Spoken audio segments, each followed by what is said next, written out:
अब देखिए यहाँ पर क्वेश्चन नंबर 4 का फर्स्ट वन क्या दिया यहाँ पर, quadrilateral ABCD is a parallelogram, the ratio of angle A and angle B of this parallelogram is 5:4, find the measure of angle B। ठीक है, तो इसको कैसे करना है, देखिए सपोज करिए कि ये पैरेललोग्राम है ABCD, तो यहाँ पर हम लिख देते हैं ABC और D, और यहाँ पर ना देखिए एंगल A और एंगल B ये दोनों का रेशियो कितना दिया है 5:4। तो हम क्या कंसीडर करेंगे कि angle A is equal to 5x and angle B is equal to 4x। ठीक है, तो हम यहाँ पर लिखते हैं, देखिए यहाँ पर quadrilateral ABCD is a parallelogram.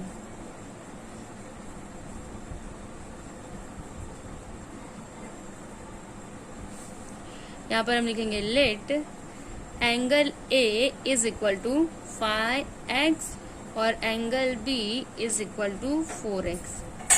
देखिए हमने यहाँ पर 5x और 4x क्यों लिखा, क्योंकि देखिए यहाँ पर रेशियो दिया है ना 5:4, तो हमने एंगल A को कंसिडर किया 5x और एंगल B को कंसिडर किया 4x।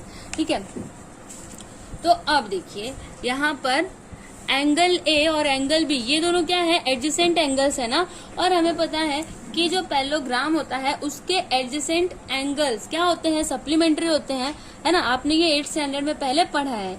तो यहाँ पर क्या हो जाएगा, angle A plus angle B is equal to 180 degree. क्यों, इसका रीजन लिख दीजिए यहाँ पर इसका रीजन लिखिए, एडजेसेंट एंगल्स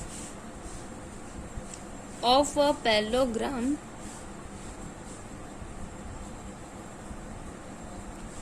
are supplementary।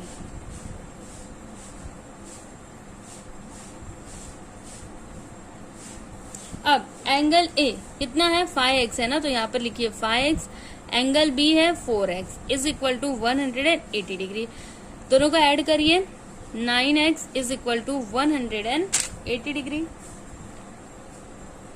अभी x इज इक्वल टू क्या हो जाएगा 180 अपॉन 9, 9 1 जा 9, 9 2 जा 80, यहाँ पर क्या हो जाएगा 0, मतलब यहाँ पर x का वैल्यू क्या आया, देखिए therefore x is equal to 20 degree. ठीक है, तो यहाँ पर हमने x का वैल्यू फाइंड कर लिया। अब क्वेश्चन में क्या बोला था, क्या फाइंड करने बोला था, देखिए मेजर ऑफ एंगल B, तो यहाँ पर हम लिखेंगे therefore angle B is equal to, angle B हमने कितना कंसिडर किया था 4x ना, तो यहाँ पर 4x लिखते हैं, फिर 4 इंटू x का वैल्यू हमने क्या फाइंड किया 20 ना, तो यहाँ पर हम लिख देते हैं 20 और 4 2 जा 8 और यहाँ पर 0, मतलब यहाँ पर एंगल B कितना आया 80 डिग्री आया। ठीक है, तो आप यहाँ पर लास्ट में इसका आंसर लिख दीजिए, दस the measure of angle B is 80 degree. ठीक है, तो यहाँ पर हमने फर्स्ट वन कंप्लीट किया, देखिए फिर यहाँ पर हम सेकेंड वन करेंगे। देखिए यहाँ पर सेकेंड वन क्या दिया है, the ratio of present ages of Albert and Salim is 5:9, 5 years, hence ratio of their ages will be 3:5, find their present ages। देखिए यहाँ पर दिया क्या है, जो अल्बर्ट और सलीम है ना उनके प्रेजेंट एजेस का रेशियो है 5:9। ठीक है, अभी 5 साल के बाद मतलब आफ्टर 5 years उनके एजेस का रेशियो कितना हो जाता है 3:5 हो जाता है। तो हमें इन दोनों का ना प्रेजेंट एज बताना है। ठीक है, तो हम यहाँ पर लिखते हैं, देखिए यहाँ पर ये जो प्रेजेंट एजेस का रेशियो दिया हुआ है ना, इन्हें हम क्या कंसीडर करते हैं, देखिए अल्बर्ट के एज को हम 5x कंसीडर करेंगे और सलीम के एज को 9x कंसीडर करेंगे। तो यहाँ पर हम लिखते हैं let the present age of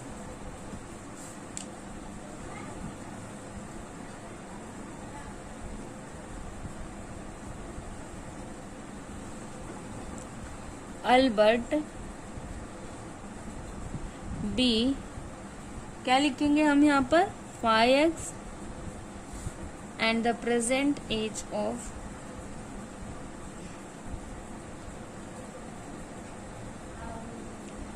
Salim be 9x। फिर आफ्टर 5 years मतलब 5 साल के बाद ये दोनों का एज कितना होगा वो हम यहाँ पर लिख रहे हैं। ठीक है, तो यहाँ पर हम लिखते हैं आफ्टर 5 years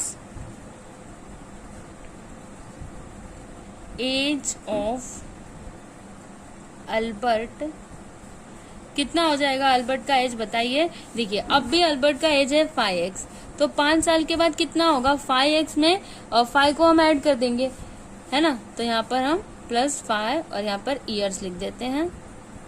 उसके बाद एज ऑफ सलीम, सलीम का एज कितना होगा, अभी कितना है 9x है, तो उसमें +5 कर देते हैं। ठीक है, ये हमने लिख लिया। अब क्वेश्चन में कंडीशन क्या दिया है वो हम यहाँ पर लिखते हैं। अकॉर्डिंग टू गिवन कंडीशन,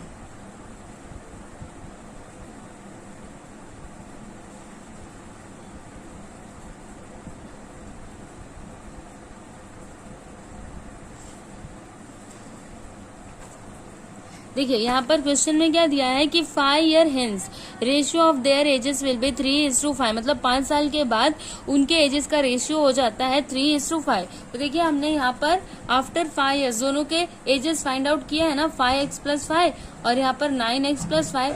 तो यहाँ पर हम लिखेंगे 5x + 5 upon 9x + 5 is equal to क्या दिया है यहाँ पर 3:5 ना, तो 3/5 हो जाएगा। अभी हम क्या करते हैं 5 को इधर ले लेते हैं और 9x + 5 को उधर ले लेते हैं, तो 5 और यहाँ पर 5x + 5 और यहाँ पर 3 9x + 5 मल्टीप्लाई करिए, 5 5 से 25x और यहाँ पर 5 5 से 25 इज इक्वल टू 9 3 से 27x + 3 5 से 15।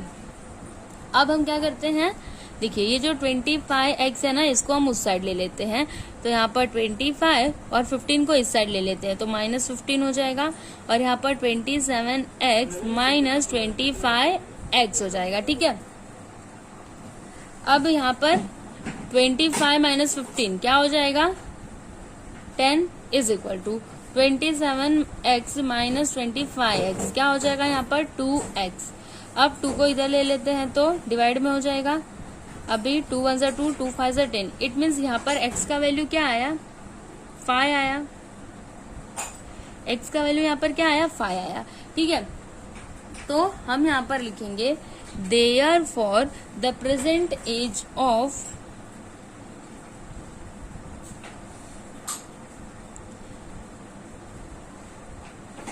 अल्बर्ट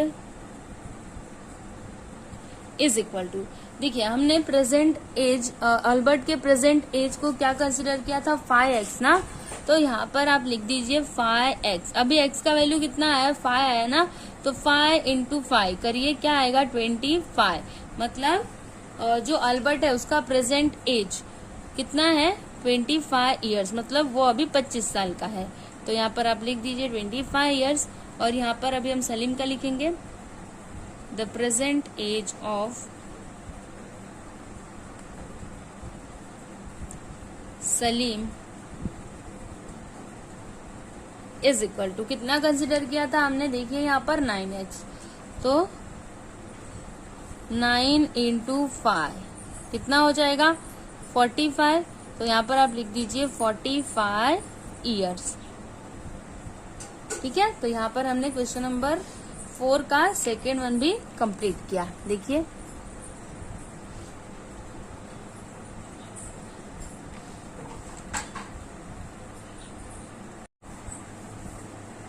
अब देखिए यहाँ पर थर्ड वन क्या दिया है, the ratio of length and breadth of a rectangle is 3:1 and its perimeter is 36 centimetre. Find the length and breadth of the rectangle. देखिए यहाँ पर ना लेंथ और ब्रेथ इसका ना रेशियो दिया हुआ है, क्या दिया है 3:1। तो हम क्या कंसिडर करेंगे कि length is equal to 3x and breadth is equal to x, और यहाँ पर ये पेरीमीटर दिया हुआ है जिसकी हेल्प से हम x का वैल्यू निकालेंगे। उसके बाद हम x के वैल्यू को लेंथ और ब्रेथ जो हमने कंसिडर किया था ना उसमें हम पुट कर देंगे। ठीक है, तो चलिए हम इसको सॉल्व कर लेते हैं। देखिए यहाँ पर हम लिखेंगे लेट लेंथ ऑफ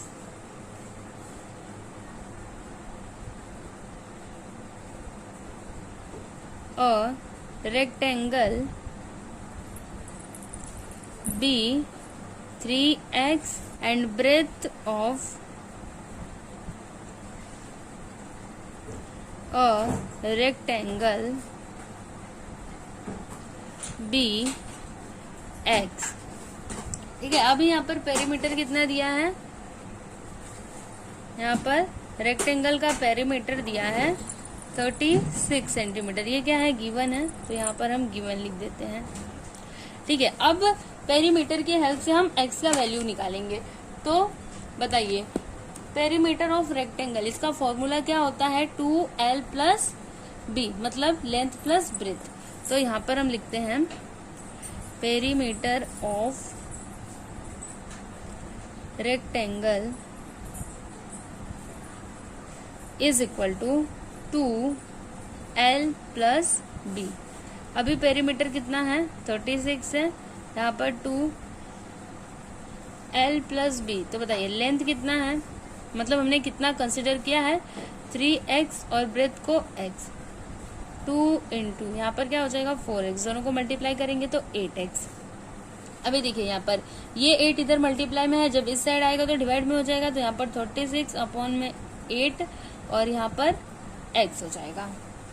अभी हम क्या करते हैं, देखिए यहाँ पर क्या हो जाएगा 8 1 सा 8 और यहाँ पर 8 4 सा क्या होता है 32 होता है। तो अगर हम 36 में से 32 को माइनस करें तो क्या आएगा 4 आएगा, और अगर हम पॉइंट लगा के 0 बढ़ाते हैं तो 40 हो जाएगा। अभी 8 5 सा कितना होता है 40 होता है ना, तो यहाँ पर कितना आया 4.5। तो यहाँ पर हम लिख देंगे therefore x is equal to 4.5। देखिए यहाँ पर x का वैल्यू आ गया।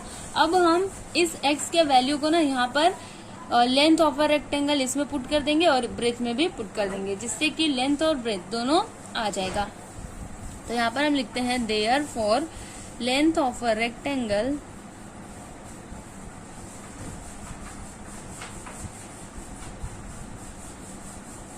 इज इक्वल टू, क्या कंसिडर किया था हमने 3x, तो यहाँ पर क्या हो जाएगा 3 इंटू 4.5, दोनों को मल्टीप्लाई करिए, 3 5 सा 15, कैरी आ जाएगा 1, 3 4 सा 12, 12 प्लस 1 13, और पॉइंट हम यहाँ पर लगा देंगे, मतलब यहाँ पर ये लेंथ कितना आया रेक्टेंगल का 13.5 सेंटीमीटर। अभी ब्रेथ लिखते हैं, breadth of a rectangle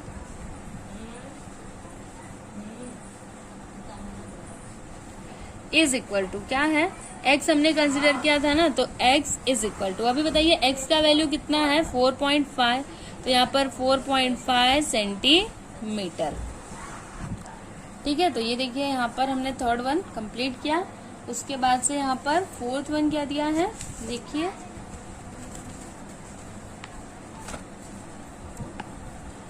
the ratio of two numbers is 31:23 and their sum is 216. Find these numbers। देखिए यहाँ पर ना दो नंबर्स हैं, उनका रेशियो दिया है, कितना दिया है 31:23 और उनका सम दिया है, मतलब अगर आप उन दोनों नंबर्स को प्लस करेंगे तो कितना होगा 216 होगा। तो हमें वो दोनों नंबर्स बताने हैं।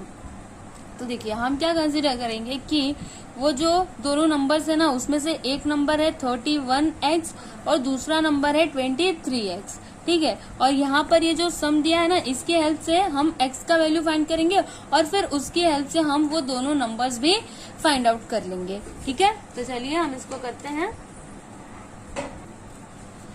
देखिए यहाँ पर हम लिखेंगे लेट फर्स्ट नंबर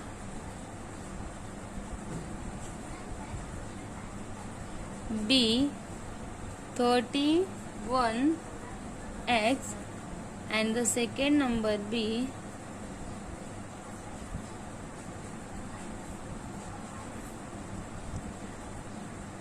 23x। उसके बाद देखिए यहाँ पर क्वेश्चन में क्या दिया है, देयर सम, मतलब अगर आप ये दोनों नंबर्स को ऐड करेंगे तो कितना होगा 216। तो हम यहाँ पर लिखते हैं अकॉर्डिंग टू गिवन कंडीशन।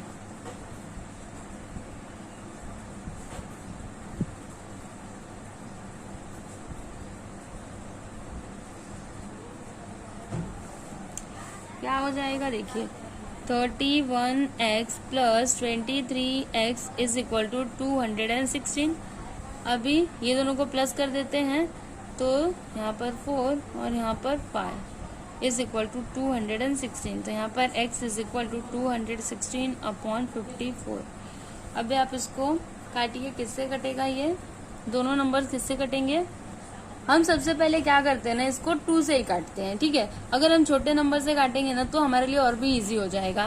तो देखिए यहाँ पर 2 2 सा 4, इसमें से 1 बचेगा, 2 7 सा 14, यहाँ पर आ गया 27 और यहाँ पर 2 1 सा 2 और यहाँ पर दोनों नंबर को एक साथ लिया ना हमने तो 0 और 2 8 सा 16, यहाँ पर कितना आया 108 अपॉन 27, ठीक है।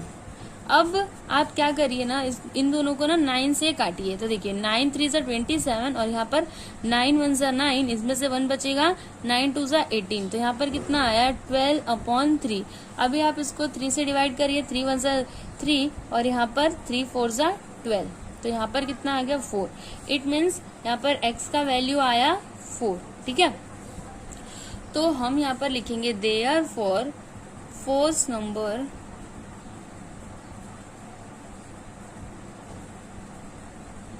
इज इक्वल टू, हमने कितना कंसिडर किया था 31x, तो यहाँ पर हम लिखते हैं 31x is equal to 31 into 4, क्योंकि x का वैल्यू क्या हमने फाइंड किया है 4। दोनों को मल्टीप्लाई कर दीजिए, 4 1 सा 4 और 4 3 सा 12, यहाँ पर कितना आया 124। And the second number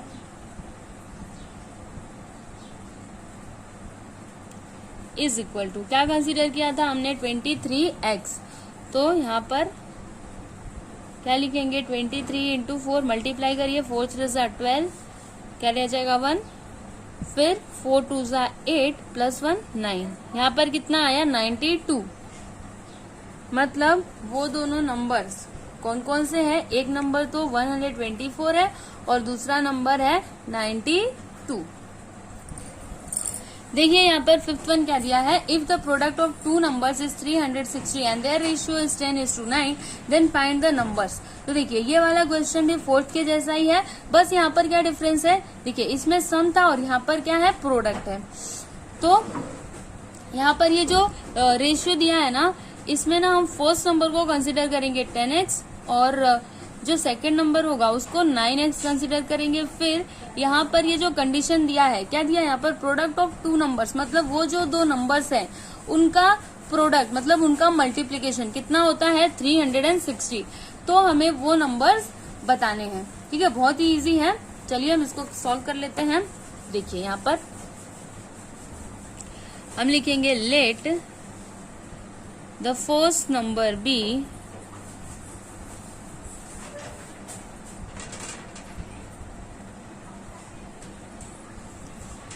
(10x) and the second number be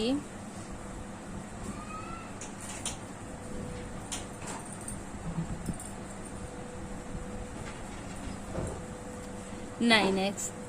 ठीक है, अब यहाँ पर क्वेश्चन में कंडीशन क्या दिया है, यहाँ पर हम लिखते हैं अकॉर्डिंग टू गिवन कंडीशन।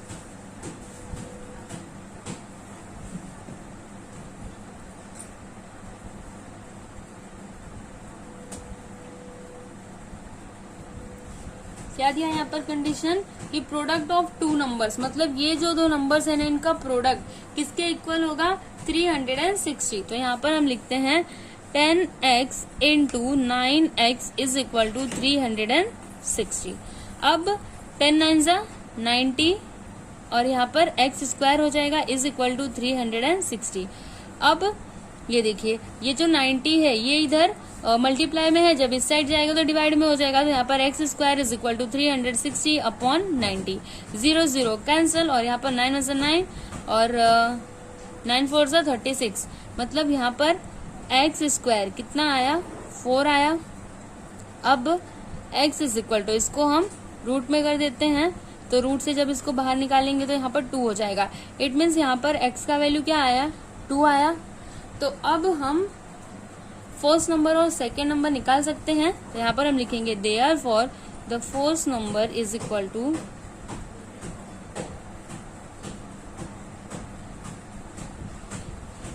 कितना कंसीडर किया था हमने, 10x। तो यहाँ पर हम लिखते हैं 10 इंटू 2 क्या हो जाएगा 20। और यहाँ पर second number, the second number is equal to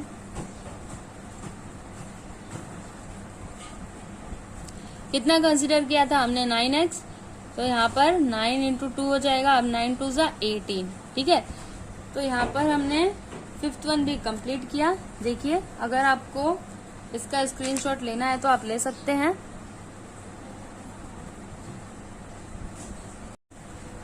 अभी देखिए यहाँ पर क्वेश्चन नंबर 5, इसमें क्या दिया है, if a is to b is equal to 3 is to 1 and b is to c is equal to 5 is to 1 then find the value of। देखिए यहाँ पर ये 2 क्वेश्चंस दिए हुए हैं जिनके वैल्यूज हमें फाइंड करने हैं। तो सबसे पहले हम क्या करेंगे, यहाँ पर ये जो रेशियोज दिया है ना, इनकी हेल्प से हम a और b का वैल्यू निकालेंगे। उसके बाद हम a और b दोनों का वैल्यू ना यहाँ पर ये जो दोनों क्वेश्चंस दिए हैं इसमें पुट कर देंगे। तो हम यहाँ पर लिखते हैं, देखिए क्वेश्चन में क्या दिया है कि a is to b is equal to 3 is to 1 and फिर क्या दिया है यहाँ पर, b is to c is equal to 5 is to 1।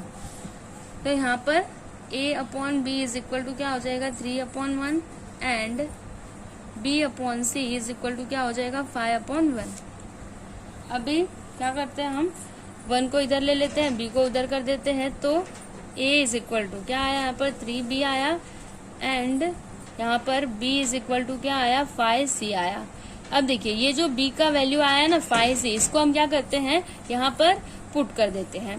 तो a is equal to 3 into b का वैल्यू है 5c, मल्टीप्लाई करिए a इज इक्वल टू 3 5 से कितना हो जाएगा 15, मतलब यहाँ पर क्या आ जाएगा 15c। ठीक है, and b is equal to क्या आया है 5c। तो ये देखिए यहाँ पर हमने a और b दोनों के वैल्यूज फाइंड कर लिए। अब हम क्या करेंगे, यहाँ पर क्वेश्चन लिखते हैं। फर्स्ट क्वेश्चन क्या दिया है, a cube upon 15 b square और c, फिर यहाँ पर है क्यूब। ठीक है, तो यहाँ पर a का वैल्यू कितना फाइंड किया है हमने 15c ना, तो हम यहाँ पर लिखते हैं 15c का क्यूब अपॉन में 15, यहाँ पर क्या है b। तो देखिए b का वैल्यू कितना है 5c है, तो यहाँ पर क्या हो जाएगा 5c का स्क्वायर और c और फिर यहाँ पर क्यूब। अभी यहाँ पर क्या है 15c क्यूब, तो इसको आप ऐसे भी तो लिख सकते हैं ना 15c into 15c into 15c और यहाँ पर 15 इंटू देखिए यहाँ पर क्या है 5c स्क्वायर है, तो 5 का स्क्वायर करिए 25 और यहाँ पर c स्क्वायर इंटू c हो जाएगा और फिर यहाँ पर क्यूब। अब तो यहाँ पर देखिए क्या हो जाएगा, देखिए 15 से 15 कैंसिल हो जाएगा और फिर यहाँ पर देखिए 5 3 ज़ा 15 और यहाँ पर 5 5 ज़ा 25, फिर 5 1 ज़ा 5 और 5 3 ज़ा 15। ठीक है, तो अभी जो बचा हुआ है ना उसको हम यहाँ पर लिख लेते हैं c इंटू सी इंटू सी। तो यहाँ पर c और यहाँ पर 3 3 ज़ा 9, तो 9c क्यूब हो जाएगा। देखिए हमने 9c क्यूब कैसे लिखा, देखिए 3 3 ज़ा 9 हो जाएगा और यहाँ पर देखिए c इंटू सी इंटू सी, c क्यूब हुआ ना, और यहाँ पर क्या बचा हुआ है c स्क्वायर इंटू सी करेंगे तो c क्यूब। ठीक है, और यहाँ पर पूरे का क्यूब। अब देखिए c क्यूब से c क्यूब कैंसिल, फिर यहाँ पर ब्रैकेट में क्या बचेगा 9 का क्यूब। अभी 9 का क्यूब कितना होता है, मल्टीप्लाई करके देखिए यहाँ पर 9 इंटू 9 इंटू 9 करिए, 9 9 से 81 और 81 9 से कितना होता है, चलिए हम यहाँ पर मल्टीप्लाई करके देख लेते हैं। 9 1 से 9 और 9 8 से 72 मतलब यहाँ पर क्या आया 729। ठीक है, तो यहाँ पर हमने फर्स्ट क्वेश्चन सॉल्व किया। उसके बाद यहाँ पर सेकेंड वन है a square upon 7bc। a का वैल्यू 15c है, तो यहाँ पर हम लिखते हैं 15c का स्क्वायर, और यहाँ पर 7 इंटू b का वैल्यू है 5c और यहाँ पर c, तो यहाँ पर क्या है 15c इंटू 15c ऐसा लिख सकते हैं ना, क्योंकि देखिए यहाँ पर क्या है स्क्वायर है। अब 7 इंटू देखिए 5c इंटू c करेंगे तो क्या हो जाएगा यहाँ पर 5c का स्क्वायर। अब देखिए 5 1 से 5, 5 3 से 15, अब दोनों का मल्टीप्लाई कर देंगे तो कितना आएगा यहाँ पर 45c स्क्वायर और यहाँ पर 7c स्क्वायर। देखिए c स्क्वायर से c स्क्वायर कैंसल, यहाँ पर कितना आएगा 45 अपॉन 7। ठीक है, तो अभी आप यहाँ पर रेशियो लिख दीजिए 45:7। तो यहाँ पर हमने क्वेश्चन नंबर 5 भी कंप्लीट किया। उसके बाद यहाँ पर देखिए क्वेश्चन नंबर 6, इसमें क्या दिया है, if root 0.04 into 0.4 into A is equal to 0.4 into 0.04 into root B, then find the ratio A upon B. तो चलिए हम यहाँ पर इसको सॉल्व कर लेते हैं। देखिए यहाँ पर क्या दिया है, रूट में 0.04 into 0.4 into A is equal to 0.4 into 0.04 into root B, यही दिया है ना। तो देखिए हम यहाँ पर क्या करेंगे, यहाँ पर हम लिखते हैं 0.04 इंटू 0.4 इंटू, इसको ना हम अलग अलग कर देते हैं, root A is equal to 0.4 into 0.04 into root B. अब देखिए हम क्या करेंगे ना, ये जो रूट बी है ना इसको इस साइड ले लेंगे, और ये जो रूट में है 0.04 इंटू 0.4 इसको ना इस साइड ले लेंगे। तो यहाँ पर क्या हो जाएगा, root A upon root B is equal to 0.4 into 0.04 upon में क्या हो जाएगा, रूट 0.04 इंटू 0.4। अब देखिए इसको हम ऐसे भी तो लिख सकते हैं ना कि रूट में a upon B is equal to, और यहाँ पर ये जो 0.4 इंटू 0.04 है इसको आप ऐसे भी लिख सकते हैं, रूट में 0.4 इंटू 0.04 इंटू 0.4 इंटू 0.04 ऐसा लिख सकते हैं ना, क्योंकि देखिए अगर आप इसको सॉल्व करेंगे तो फिर लास्ट में यही आएगा 0.4 इंटू 0.04। ठीक है, अब अपॉन में क्या हो जाएगा 0.04 इंटू 0.4। अब देखिए हम क्या करेंगे, इससे इसको कट कर देंगे, यहाँ पर बचेगा क्या, रूट में 0.4 इंटू 0.04 और यहाँ पर रूट में a अपॉन बी। अब देखिए दोनों तरफ रूट रूट है ना, तो हम क्या कर देंगे, दोनों का स्क्वायर कर देंगे, जिससे कि ये रूट जो है ना वो हट जाएगा। तो यहाँ पर हम लिखते हैं स्क्वायरिंग बोथ साइड्स।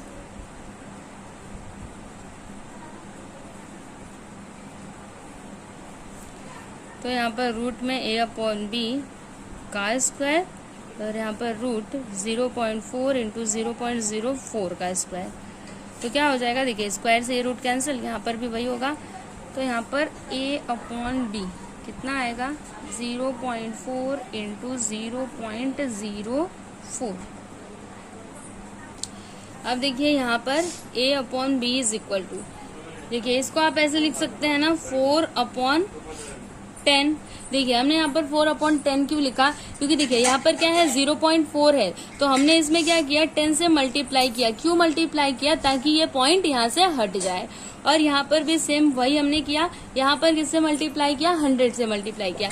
तो यहाँ पर क्या हो गया 4 अपॉन 100। ठीक है, अभी 4 4 जा 16 और यहाँ पर मल्टीप्लाई करेंगे तो 1000 आ गया। अब आप इसको डिवाइड करिए, हम इसको ना 8 से करते हैं। तो देखिए 8 2 जा 16 और यहाँ पर 8 1 जा 8 और इसमें से 2 बचेगा, फिर 8 2 जा क्या हो जाएगा यहाँ पर 16, यहाँ पर 4 बचेगा और फिर 8 5 जा कितना हो जाएगा 40। मतलब यहाँ पर क्या आया 2/125। इट मीन्स देखिए यहाँ पर हम लिखेंगे therefore A/B is equal to क्या आया 2/125। ठीक है, तो इस तरह से यहाँ पर हमने क्वेश्चन नंबर 6 कंप्लीट किया। ये देखिए पूरा इसका सॉल्यूशन। उसके बाद यहाँ पर लास्ट वन है, ये देखिए 11 + 3 = x + 11 is equal to x - 2 = x + 1। Then find the value of x। तो हम यहाँ पर इसको फाइंड कर लेते हैं। देखिए क्या दिया है, x + 3 = x + 11 is equal to x - 2 = x + 1। तो यहाँ पर क्या हो जाएगा x + 3 अपॉन में x + 11 is equal to x - 2 upon में x + 1। तो अब हम क्या करते हैं, इसको इधर ले लेते हैं और इसको इधर ले लेते हैं। तो यहाँ पर हो जाएगा x + 3 × x + 1 और यहाँ पर x - 2 × x + 11। अब x का मल्टीप्लाई अगर हम x में करेंगे तो x², फिर x का मल्टीप्लाई 1 में करेंगे तो यहाँ पर +x और 3 का मल्टीप्लाई x में करेंगे तो +3x और यहाँ पर 3 1 जा 3 इज इक्वल टू यहाँ पर x², फिर +11x और यहाँ पर -2x और फिर यहाँ पर -11 2 से 22। अब देखिए x² यहाँ पर x + 3x क्या हो जाएगा, यहाँ पर 4x + 3 is equal to x² और इसको माइनस करेंगे तो +9x - 20। अब देखिए यहाँ पर x² से ये x² कट जाएगा। फिर हम क्या करेंगे, इस -22 को ना इस साइड ले लेंगे और ये जो 4x है इसको उस साइड ले लेंगे। तो यहाँ पर 3 + 22 हो जाएगा क्योंकि ये इधर माइनस में है और यहाँ पर 9x - 4x प्लस करिए 25 इज इक्वल टू यहाँ पर 9x - 4x क्या हो जाएगा, यहाँ पर 5x। अब 5 को इधर ले लेंगे तो डिवाइड में हो जाएगा, 5 से 5 5 5 से 25। इट मीन्स यहाँ पर x का वैल्यू क्या आया 5 आया ना, यही तो हमें फाइंड करना था। ठीक है, तो यहाँ पर हमने x का वैल्यू फाइंड कर लिया। कितना आया 5। ठीक है, तो इस तरह से यहाँ पर हमने प्रैक्टिस सेट 4.2 कंप्लीट किया। और अगर आपको इसका PDF फाइल चाहिए तो आप डिस्क्रिप्शन में दिए गए लिंक पर क्लिक करें। आपको ये वीडियो कैसा लगा प्लीज़ हमें कमेंट करके जरूर बताइएगा। और अगर आपको हमारा ये वीडियो अच्छा लगा तो आप प्लीज़ हमारे वीडियो को लाइक कर दीजिए, शेयर कीजिए और अगर आप हमारे चैनल पर नए हैं तो हमारे चैनल को सब्सक्राइब कीजिए। Thank you.